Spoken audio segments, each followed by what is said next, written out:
أرئيستا زينا كاب أبالات عقور سراويت بسنكي حمام شدشة سبات مويتهم الله أكبر زبل كان مسكيد بزفنه لعلمة أنزل لودمتي حزبنا يهوخ إرتاون سدتينيات كاب حدا قامت حل جالبا دحينهم سلام دعنا هبلي كبرى تعزبتي إزي تلفجن هاجر حماسينيو زينات إسعز أربلكم دنايت ميكي إلي نختك تتلب بخبري إن عدمكو نابزر زينا كحلف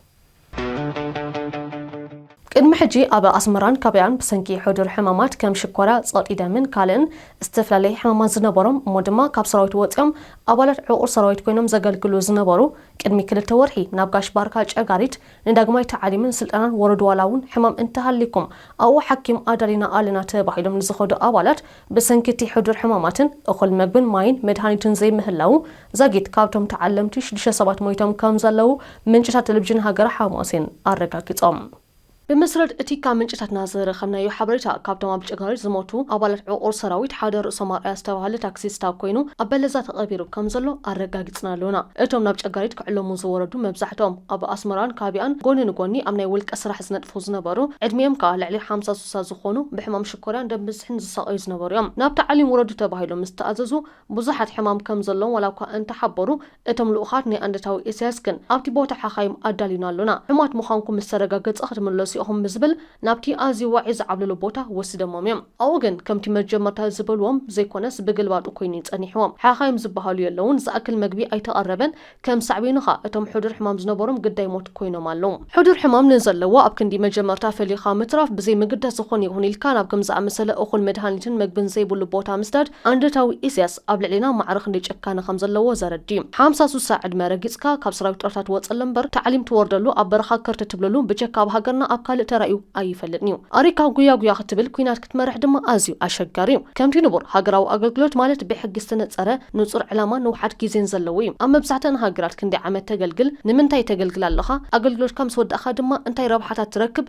زي الشامي نصر أسرار حلوان كم زي أبهاجرنا نعزبه مود أتازي بلو هاجراوي أجلجلوت كن كونة تباهيلو حزب تكنيا نمسنا سجبر زلو حسم نيجيلانت مسارحيم هاجراوي أجلجلوت يبلو هاجن كسمع أسيخا تجلجل زفلت نجاريلان كبيت السبكة صدرها حدار كاتنتسلكا دقخا كيفلت كيوم كيرا خيوم عبيوم نابسدت كبتون مرأي بزي أخول دوموز بدخنت نعرف تجازخا متسيخا أبكن مسابيتخان دقخان تحفرلو بزي أخول استمت أنا مكبي بدخنت بشجر كساب تمور تجلجللو بجك أبهاجرنا أبزخونا علم ترأيو أي فلتن أما ولا حنت مسل ديو عسبي اختحاتت زي فكركا تزارب كاتباهلكا تأثرلو دما لومي أبصح حزنا بور تجادلتي أبوتاتنا أديتاتنا كي ترفه 4-5 عمت كوينو كساب حجي أو تدرنا كرتتيب لهم أبشحن جعتميتن 9-4 هاجراوي أجلجلوت سوا أبز أوج جميركوا 3 عمت مليوس كابشع جميرهم أياتاتنا أحواتنا بزيت أما يبلي لهم أول نون كمر عندر عن تحريما بمادن سقين يحالفوا اللوا إزي نسراويتنا بزي أخل وتهدراو ساينسن تمرتن أدونك إركا جزيو أبديقاتاتن صرقاتاتن مولو معلتي امنخزكم مودتها زيبل أجرق عزو خجبر بزيكم نجر أدمي أمودا بجك أبهاجرنا أبكال زسمع يكونن إزي مودتها زيبلو نيجيلانت هاجراوي أجلجلوت إسياسكيتا عليه دوز بلا يكونن هذا كاب علامات محبري حواتك أزين دما نصر حقن علامان زلو هاجراوي أجلجلوت محنصات اتي كحسا خير خبه 3-4 عمل زغلغله سراويت مخحس نحور دما دموزن تمرتن زلو زمناوي سراويت مهناصيو سراويتنا اتي كاب كل زبلص رب حزركب اخول دموز تمرتي نص حكمنا كركبيو مخناتو سراويتنا سراويت إرتا والتا هلاوينا ناتنا سلازخونه أبتن ببزحي كريستيان زنبرلن حوتان ماركاتون اتم سفارو أسلام كان مسجد بزفن ودمتي مايكروفون كان متن لعلي عوابيلهم الله أكبر إنا بولو سلازي سجدو حزبنا أمنا تهويخون تربشون كامزلو من جتاتنا حبيرهم اتم سفارو أسلام كابتنيك أدمي حجي اتي بدمت إزاك الحواني الله أكبر زيادة زوسخلو كوينم حزبنا دما نزر بشا زمت وارسين دارقا عويلو كزارب جميرو كامزلو يزحبر بفلاي عرب كخاونن كلو الله أكبر إنا بولو بأنقو عرب زكايدو ونويح سبكت نتي أو أزغم تقرنيا أمنا كمزرب بشيئم اتم نبرتي ززاربهم أبتكابي والحدا أسلامي زيلا انكنسو نزي بعربنيا عويل كازقبر سبكت كوني الكان تقرنيا نمرباش زقبر موحانو كلو كستفللو يقبا إزم أسلام زقبرو وزلو أبهاقرنا زمول معلتي الله أكبر زبل أبصرقيات السجدو ببزحي مساجد الصرحو بصحات مسيلهم نخر رأيهم سفارو أسلام اتي قدس مريت تقنيا وريرم كمسلمونا زي فنقلو أمنيا لن ازي ناي السعودية راشدين كاليفيت بمعراب كساب بورتغال بمبراد ما كساب إندونيسيا خوار انكالو نهاجرنا إسلامويتن عربويتن نمكبارون كندي ورار أكايديم بسلا زجبرنا يتقادلو مكيتنا أفشلنا ينا تركن قراني حمدنون عدنا وريرم تابوتنا قداماتنا نقاتلهم كمسلمونا كندي فتينم نساتون بمرحنة بحر نقاسي يساق قبعدنا تقرارقنا سوقيقنا يومينا أبعسة تشعتك كفل الزمن دما قبس إنا هاقرنا عرباويتن إسلاماويتن نمقبار كل التجيزي ورار أكايدا بسلا مرحنة هاتسي وحانس رأس هايلو تسعزقا رأس ألولاقن قبسي حنساب النحوارون قبل الكمزي تخون جيرنا سعرنا يأينا دحري قال أيوقع علم أما فارق شحن شعتا ميشن 4 دما هاقرات عرب هاندبت ندار رخيبا هابتي خقبراس لزجمرا هايمانوت أسلمنا وقانقو عربن ناو قالوت هاقرات كسفح فحالو زجمرا الأوانين يرم إزوم نإرتا سفارة أسلام دما كابزن هاقرات ناي جنزبن مورالين دقافات رخيبهم سلز تتبابعو الرابطة الإسلامية زبال سلفي مسرتهم نهاقرنا إسلامويتن عربويتن هاقر كقبرو كندي فتينم يم أبشحن شعتا ميتن سوساتات دما كابزن هاقرات زي تأدنا أطوارن جنزبن سلزر أخبو تقنيا بمسنات نهاقرنا نمسلام كالساتا كايدم حادي كابتن تقنيا المسنات لم زوستو قدامي تبقوس دما نكم بعل حربنيا تقلي أيانا كيدان كفلو زعموصلو جمر تصوران كهانات أبوتاتن محراجين يرم جبها بهاقرات عرب تحاقيزا نهاقرنا نمسلام زقبرو توفرون هزباو قنبار أبشحن شعتا ميتن سمانين حدن حنسابن نحوارن دمسيسو كامريتنا تساريقو وايم سفارة أسلام فيتني فيت كسعرنا همزي كلو أزي زحلف تاريخ أبوتاتنا أخو المسكري حجقن أزي ودعا من زراء إسياس تقنيا نمدخام علمو إتم أسلام كم دلايم كبوزحون كولدون كم دلايم مساجد صريحهم الله أكبر كبلو كمون هابتي خقبرو يتبابع مسلا زلو قبل تقنيا حيل كاريو يجمر اللون أزي حجي أمرت ودبا تقنيا ولا حد أنقو عرب سمع بزي بلو دمت ميكروفون عوابيلك الله أكبر إنا بالزرب شو زلو ني إسياس تأمامينو من برع مسلا زلوهم كم زي كونا كل سب كستبهلو اللي قبا هاجرنا بسفارة أسلام تدفر زلا بسنكزي ودأ منزرة إسياسيا قدامي علامة أن تاوي إسياس نتقنيا مول بمولا أدخيمكا نهاجرنا متصاوتي سفارة أسلام أمحارون نمقباريو حدا كاب علامات محبري حواتاق أزيان دما كاب عبللا أسلام أمحاران بمنقاف تقنيا لعلتيس أكام مئتي مخانو مرقاقاتن هاجرنا سلاماويتن رقاتن نمقباريو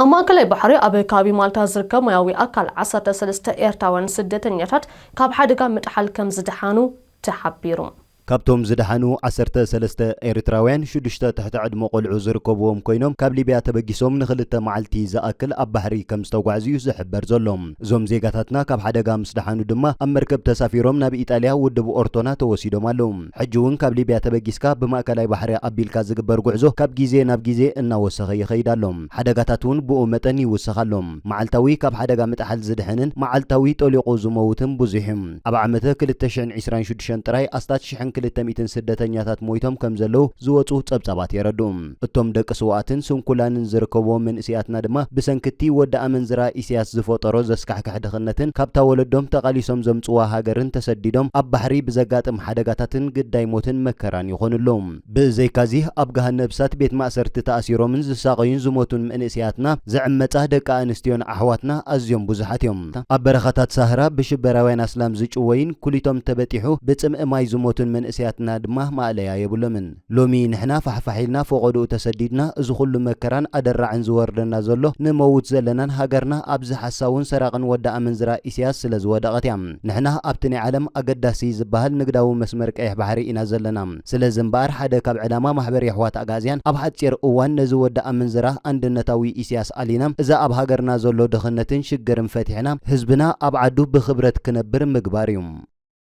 أندرتاو إسياس نتي بال برهان زمرح ناي سودان إسلامو جهاداو منغستي نمحقاز نتوم ناي مبرا سودان ملشاتات زدل دغفات يغبرلهم كامزلو صبصام مربب حبرتا هون ريفيو أملكتلهم بمسرت تتصبصب اندنتاوي اسياس كاب 2023 سنات حيزو البرهان دلديلو بخلت اغرو دو كبل امريت ارترا ملشاتات مبراق سودان كسلطن صنيحو كمزلو يزحبر زلوم اندنتاوي اسياس سودان بواغا حزب تگرينيا حيالن سطمتن كتكون حد حيال سراويت كهلوان نتناي سودان اسلاماوي جهاداو منغستي قصال زخونه دغفات كغبر مصنحو يفلطم كم اكال ناي زدما ابز حلف عامت مسال برهان كوينم زواغو بمحمد الجوكاوي زمرحو 50 شح ملشاتات مبراق سودان بغنزب تگرينيا او وشتي إرترا كعتقن كسلطن صنيحونالهم حدا التريك زتبهله ناي ملشاتات بجا حلافون إسياس بنصا سراويتو كعلمولو كم زحاتتهم حلافي ملشاتات دارفور مناوي سراويتو اب إرترا كم استعلمو مسكرنته يهب الموقف الإريتري وموقف الرئيس الإريتري مع السودان موقف لا ينسى أبدا إسياس أفورقي أب تاريخ السودان زرسع يكونن ياسير عطاز بهال مرحي نإسياس نظم تزريم دلو سودانوان سدتنياتات كرئم مسبلو نسهم سدتنيت أيكونن أبها قرم يوم زلو أيتشاقلوا لنا إسياس أنا جنرال مناون ناب إسياس كيرنا بعد إسياس نسودان كأرسل لأي إلنا أبقدمنا أب إرترا كتعلم تدليهم بوزعيتاتي بعليك علمركم يه كم إلكا نقل برهان تزاربو كله حزب المنقسن إرترا بسخال لنا إلو ملقته ونا حجي جنرال مناوي أب إرترا خيدو سراويتي علم الله دانين يوم سياسة فرقي دل ما نازهين دي دل ناس في بلدهم في وطنهم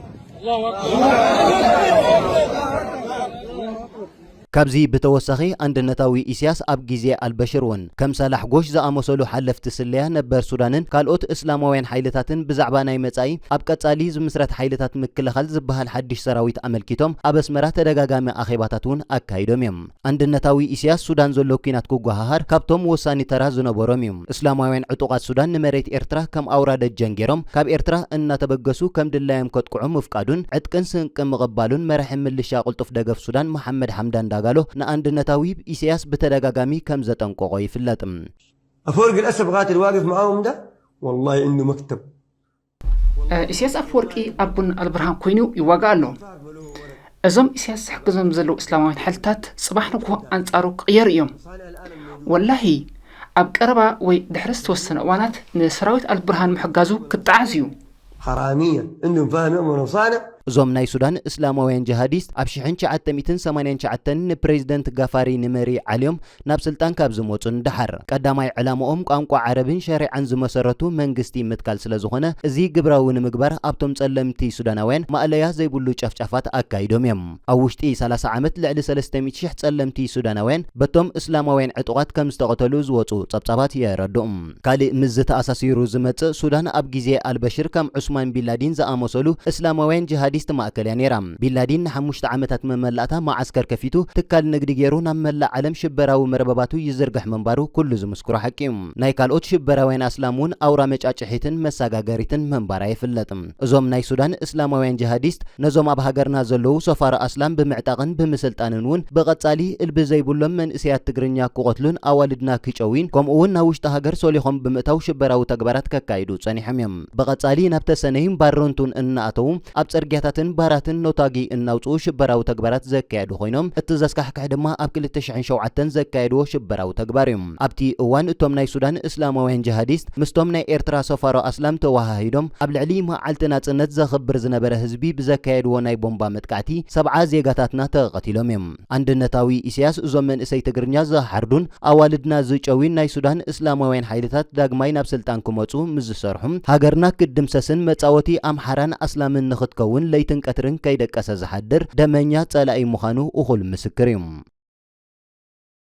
አሜሪካ በመንገዲ ሚኒስትር ጉዳት ወጻኢ አቢላ ኣብ ዘውጽእቶ መግለጺ ኣብ ሱዳን ሰሜን ኮርዳፋን ከተማ ኤል ኦበይድ ኣብ ልዕሊ ሰላማውያን ዜጋታት ጨፍጫፍ ከይካየድ ንመለሻ ቁልጥፍ ደገፍ አጠንቅቃላ። وهابي قال ሚኒስትር ጉዳት ወጻኢ ፒጎቶሚ ኣብ ሱዳን ከቢድ ሓደጋ አንጽላልዩ ከም ዘሎ በመግለጽ ብፍላይ ኣብ ሰብኣዊ ጉዳያት ከቢድ ቅልውላው ተኸሲተ ምህላው ሓቢሩሎ። እቲ ወሃቢ ቃል ኩሎም ዕጡቓት ሱዳናውያን ናብ ከቢድ ጨፍጫፍን ምጽናት ዓሊትን ሰብኣዊ ቅልውላው ከምርሕ ዝኽእል ተግባራት ክቁጠቡ ኣተሓሳሲቡሎም። እዚ ናይ ሱዳን ኣመና ዘተሓሳስበን ሃገራት መጠንቀቕታ ይልእኻ ኣለዋ። ኣብ ዝሓለፈ 2 መዓልቲ ኖርዌይ፣ ዓባይ ብሪጣንያ፣ ካናዳ ዝርከበን 29 ሃገራት ባይቶ ጸጥታ ኤውሮጳ ሕብረትን ኣብ ኤል ኦበይድ ጨፍጫፍ ከይካየድ መግለጺ ሙጽን ዝርሳዕ ኣይኮነን። ከተማ ኤል ኦበይድ ናብ ምዕራብ ሰሜን ኮርዳፋን ጻዕዳ ናይልን ካርቱምን ዝወስድ ጽርግያታት ዘለዋ ኣገዳሲት ከተማ ድማ እያ። ኣብ ሱዳን ከም ዝኣመሰለ ሕነ ምፍዳይን ዓሌታዊ ጨፍጫፍን ተደጋጋሚ ዘጋጥም ምዃኑ ይፍለጥ። ኣብ ጥቅምቲ ናይ 2025 ኣብ ዳርፉር ከተማ ኤልፋሸር ዓስኪሩ ዝነበረ ሰራዊት ሱዳን ተሳዒሩ ካብታ ከተማ ምስ ወፀ መለሻ ቁልጥፍ ደገፍ ሱዳን ድማ ናብታ ከተማ እትው ኢሉ ኣብ ልዕሊ 2000 ሰባት ጨፍጫፋት ኣካይድ እዩ። ሕጂ እውን መለሻ ቁልጥፍ ደገፍ ኣብ ከተማ ኤል ኦበይድ ተሳዒሩ እንተወፂኡ ሰራዊት ሱዳን ከቢድ ዝኾነ ዓሌታዊ ጨፍጫፍን ሕነ ምፍዳይን ከም ዝፍጽም ርጉጽ እዩ። ወግእ ብናሃሪ ቅጽል ኣብ ዘለሉ እዋን እቶም ተሓለቕቲ መሰላት ኣብ ዘውጽኦ መግለጺ ኣብ ዝወርሒ ጥራይ ብደብዳብ ድሮን 7 ሰባት ዝተቐተሉ ኮይኖም ኣብ ዝሓለፈ 6 ወርሒ ኸ ጠቕላላ 1000 ሰባት ተቐቲሎም ይብሉ። እቲ ናይ ሱዳን እስላማዊ ጅሃዳዊ መንግስቲ ሽሑኳ ብሓገዝ አንድነታዊ ኢሳያስ ኢራን፣ ስዑድያ፣ ግብጺ ንካርቱምን እምዱርማንን ሓራውፂኡ ናብ ምዕራብን ደቡብን ሱዳን መጠነ ሰፊሕ መጥቃዕቲ እንተካየደ ክሳብ ሕጂ ግን ክዕወት ኣይከኣለን። እቲ ኩናት ድማ ሓይሉ ይቕጽል ኣሎ። ብሰንኪ ተኸካይ ዝጸንሐን ዝካየድ ዘሎ ኩናት ድማ ኣብቲ ሃገር ከቢድ ዝኾነ ሰብኣዊ ቅልውላው ኣኸቲሉ እዩ። 15 ሚልዮን ሱዳናውያን ካብ ቤት ንብረቶም ተመዛቢሎም 150,000 ተቐቲሎም እዮም። ሕጂ ድማ 20 مليون سوداناوያን نخبير عصون ጥሜትን ተቃሊዖም ይርከቡ ሱዳን ከምቲ ኣነታው ኢሳያስ ናይ አፍሪካ ሕብስቲ ዝብላ ዘይኮነት ምስቲ ዘለዋ ናይ መሬት ሽግር ብዙሕ ባህልታትን ሃይማኖታትን ኣብ 1956 ካብ መግዛት እንግሊዝ ሓራካብ ትወጽ እንድሓር ብኹናትን ቀጻሊ ዕልዋ መንግስትን ክትሕመስ ከም ጸንሐት ይፍለጥ ካብ 1955 ክሳብ 1972 እቶም ጸለምቲ ሱዳናውያን በቶም ናይ ማእከላይን ሰሜንን ሱዳን ከይዕብለሉ ስለሰጉ ን17 ዓመታት ኩናት ከካይዱ ጸኒሖም እዮም ካብ 1983 ክሳብ 2005 ድማ እታ ሕጂ ደቡብ ሱዳን ተባሂላ ትጽዋዕ ዘላ ሕጊ ሸሪዓ ይቀበልኒ ብምባል ን27 ዓመታት ደማ ውግእ ከተካይድ ድሕሪ ምጽናሕ ኣብ 2011 ድማ ድሕሪ ክንደይ ኩናት ናጽነታ ኣውጅያ ካብ 2003 ክሳብ 2020 ድማ ዑመር ሐሰን አልበሽር ኣብ ዳርፉርን ካልእ ክፋል ሱዳንን ሕጊ ሸሪዓ ክትክል ክብል ቀጻሊ ዝኾነ ኩናትን ጨፍጫፍን ኣብ ልዕሊቶም ጸለምቲ ሱዳናውያን ከም ዘካይደ ይፍለጥ ብጥቕላላ ድማ 300,000 ዝኾኑ ጸለምቲ ሱዳናውያን ከም ዝተቐተሉ ዝወጹ ጸብጻባት የረዱም ሕጂውን ካብ 2023 ክሳብ ሕጂ ኣብ መንጎቲ ሱዳን እስላማዊ ጅሃዳዊ መንግስቲ ኣብ ምዕራብን ደቡብን ሱዳን ብሸሪዓ ዝምራሕ እስላማዊ መንግስቲ ክትክል ክብል ምስ ምልሻ ቁልጥፍ ደገፍ መወደታ ዘይብሉ ኩናት ይካይድ ኣሎ እንተኾነ ግን እቲ ኩናት ካብ ምግዳድ ሓሊፉ ዘምጽኦ ለውጢ ዘጊድ የለን ን7 ዓመታት መመላእታ ኣብ ሱዳን ኩናት ደው ኢሉ ከም ዘይፈልጥ እዚ ኩሉ ዝተገለጸ እኹል ኣብነት እዩ ሱዳን ናይ መሬት ሽግር ብዙሕ ባህልታትን ቋንቋታትን ዘለዋ ሃገር ስለ ዝኾነት ብሓደ መንግስቲ ተጨፍሊቃ ምምሕዳራ ፈጺማ ክትቀስና ይትኽእልን ኣብ ሱዳን ዝሓሸ ርግኣ ዝመጽእ እቶም ቀቢላታት ናይ ምዕራብን ደቡብን ሱዳን ተፈንጭሎም ለብሶም ክኢሎም ዝመሓደሩ ጥራይ ድማ እዩ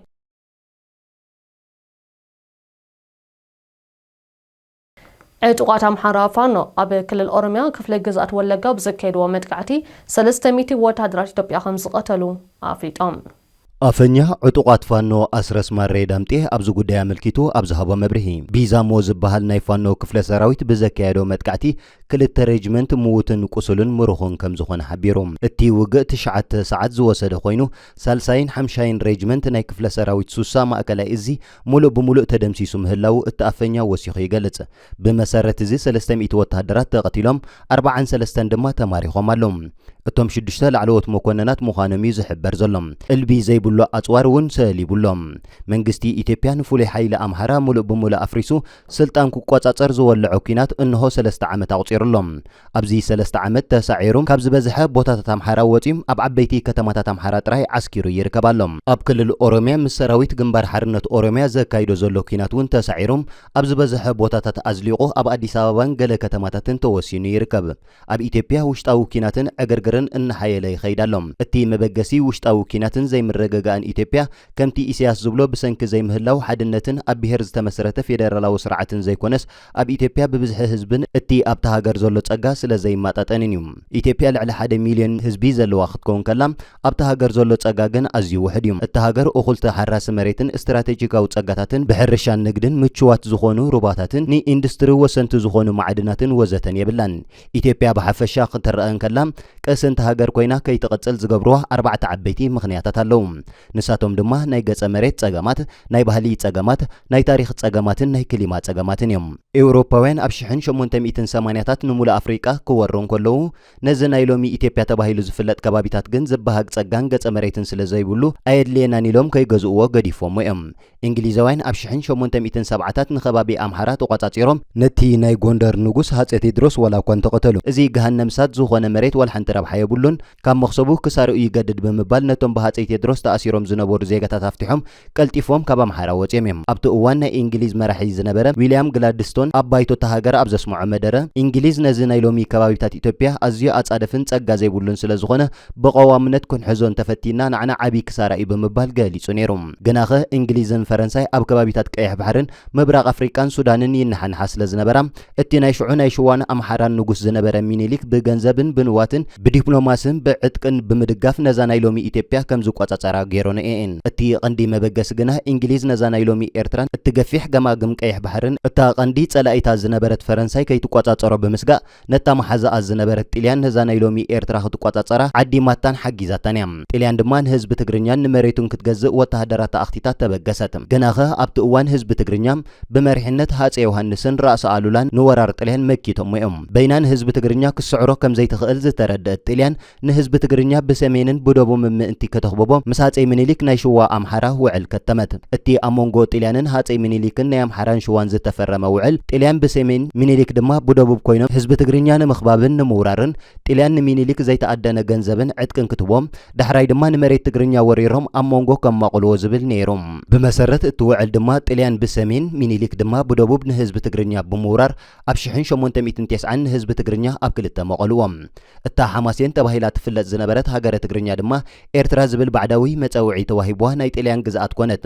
እታ ብደቡብ ተቆሪፃ ዝተረፈት ድማ ኣውራጃ ትግራይ ተባሂላ ኣብ ትሕቲ ባርባራዊ መግዛእቲ ኣምሓራ ወደቐት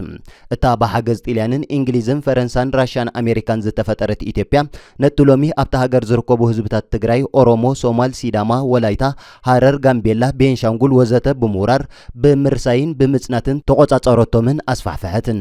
ኣብ 1890ታት ኣምሓራ ኣብ ልዕሊ ትግራይን ኦሮሞን ወላይታን ሶማልን ሲዳማን ወዘተ ኣዝዩ ጨካንን ባርባራውን ዝኾነ ጨፍጨፋትን ምጽናት ዓሌትን ኣካይዶም እዮም ቀጺሉ ድማ ድሕሪ ምኒልክ ኣምሓራ ኣብ መሪሕነት ሃፀይ ስላሴን ደርግን ኣብ ልዕሊቶም ኣብ ኢትዮጵያ ዘለዉ ካልኦት ብሄራት ኣዝዩ ዘስካሕካሕ መግዛእትን ወራርን ምጽናት ዓሌትን ኣካይዶም እዮም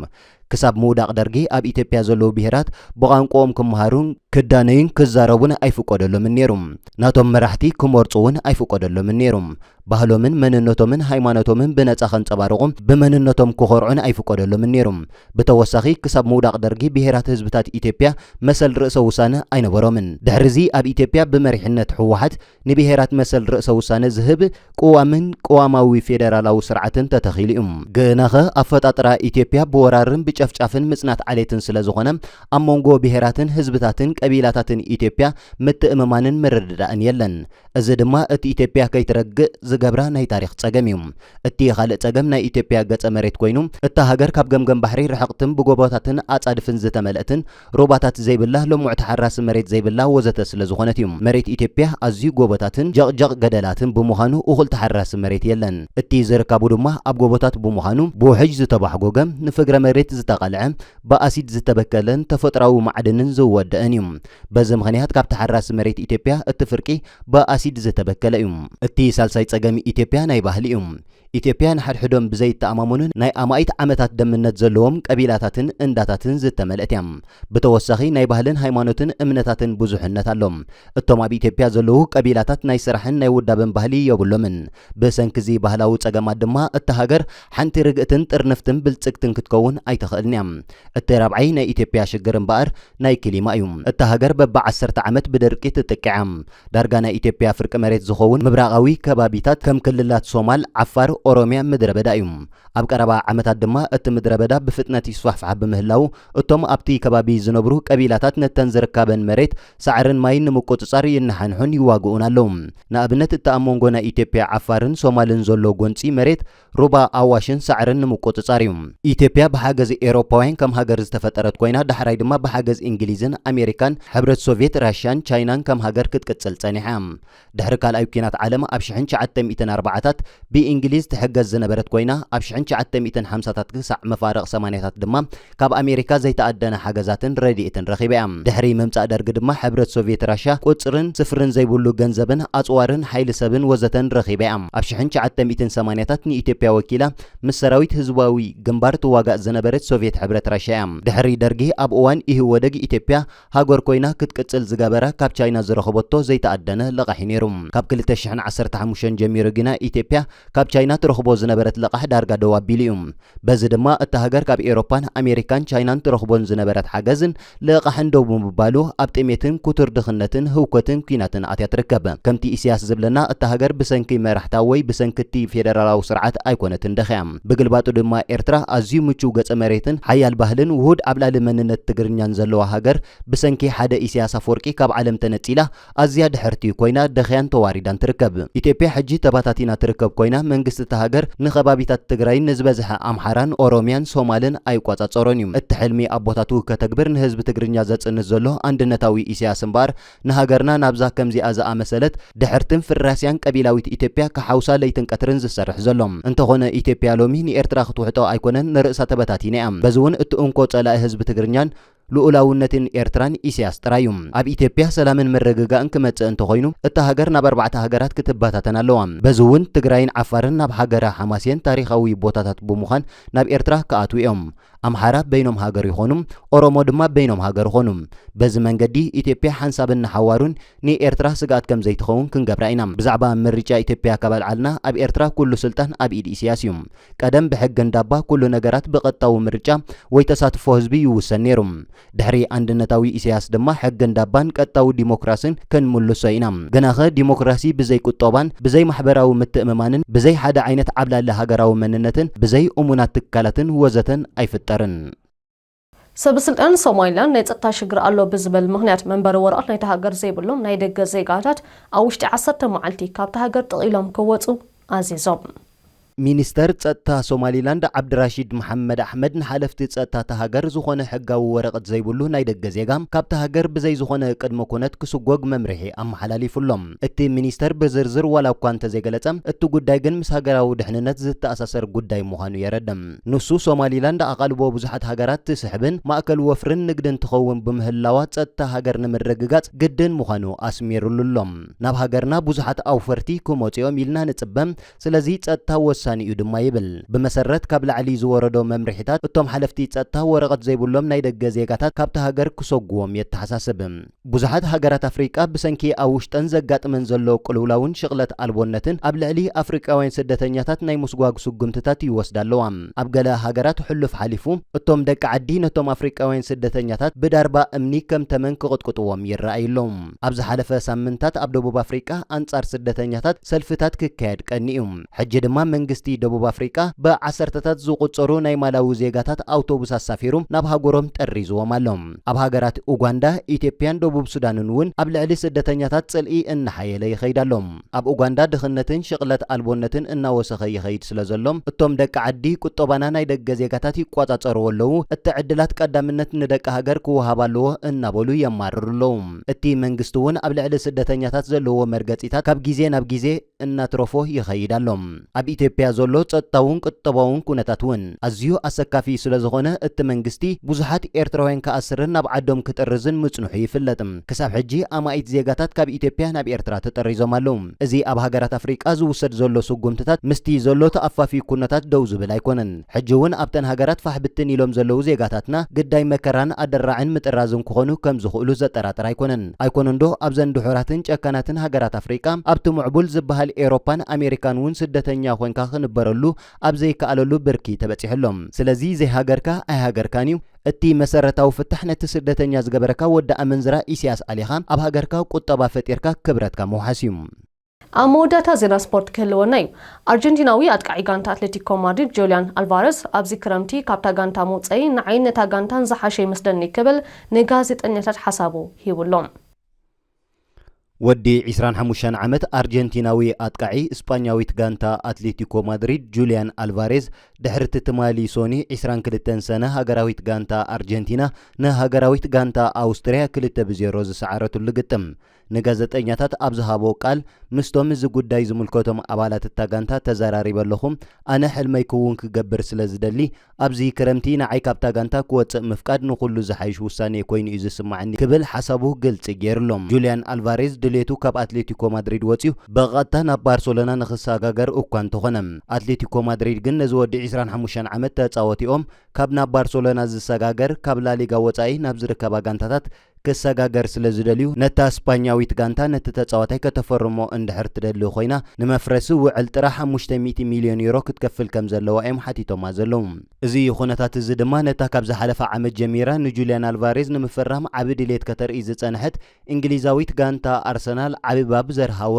ኣጋጣሚ ኮይኑሎም ናይ አርሰናል ስፖርቲንግ ዳይሬክተር አንድሬ ቤርታ ምስቶም ናይቲ ተጻዋታይ ወከልቲ ቀጻለ ርክባት ብምግባር ነዚ ውዕል እዚ ክውን ንምግባር ዝተፈላለዩ መንገድታት ከናዲ ምጽንሑ ዝፍለጥ እዩ ብመሰረት እቶም ኣብዚ እዋን ዝወጹ ዘለዉ ሓበሬታታት ጁሊያን አልቫሬዝ ብሰንኪ ናይ ፋይናንሳዊ ጸገማት ናብታ ዝምነያ ዘሎ ጋንታ ባርሴሎና ክጽምበር እንተዘይክኢሉ ናብ አርሰናል ንምስግጋር ሙሉእ ብሙሉእ ፈቃደኛን ድልውን ምዃኑ ተሓቢሩሎም ብዘይካዚ አትሌቲኮ ማድሪድ ነቲ ወዲ 28 ዓመት ሽወደናዊ ኣጥቃዒ ጋንታ አርሰናል ዝኾነ ቪክቶር ዩኬሬስ ናብ ጋንታኦም ንምጽንባር ዓቢ ተገዳስነት የርእዩ ብምህላዎም ነቲ አርሰናል ንጁሊያን አልቫሬዝ ንምፍራም እትገብሮ መስርሕ ዝያዳ ከም ዘቐልል ገይርዎሎም እዚ ከምዚ ኢሉ እንከሎ ካልኦት ዓበይቲ ናይ ኤውሮፓ ጋንታታት ሓደሽቲ ተጻወትቲ ንምፍራም ዝገብረኦ ዘለዋ ምንቅስቓስ እውን ሎሚ እውን ቀጺሉሎም እንግሊዛዊት ጋንታ ቸልሲ ነቲ ወዲ 21 ዓመት አርጀንቲናዊ አከፋፋሊ ፈረንሳዊት ጋንታ ስትራበርግ ዝኾነ ቫላንቲኖ ባራኮን ናብ ጋንታኣ ጸንቢራቶላ እቲ ሎሚ ክረምቲ ምስ ማንቸስተር ዩናይትድ ዝነበሮ ውዕል ወዲዩ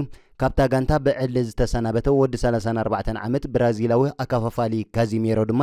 ብናጻ ዝውውር ናብ አሜሪካዊት ጋንታ ኢንተር ሚያሚ ተሰጋጊሩሎም እቲ ወዲ 35 ዓመት ምኩር ሜክሲካዊ አጥቃዒ እንግሊዛዊት ጋንታ ፉልሃም ዝኾነ ራዊል ሄሚኔዝ ድማ ምስታ ጋንታ ዝነበሮ ውዕል ብምውድኡ ብናጻ ዝውውር ናብ እንግሊዛዊት ጋንታ ወልቨርሃምፕተን ተሰጋጊሩሎም ባርጋስ ከብራት ተዓዘብቲ ነሳዕ ዝበናዮም ዜናታት ዝዕለ ዛዚምና ምስ ተረፉ መደባት ቴሌቪዥን ሃገረ ሓማስ ንገድፈኩም ኣብ ዘለኹሞ ሰላም ንምነ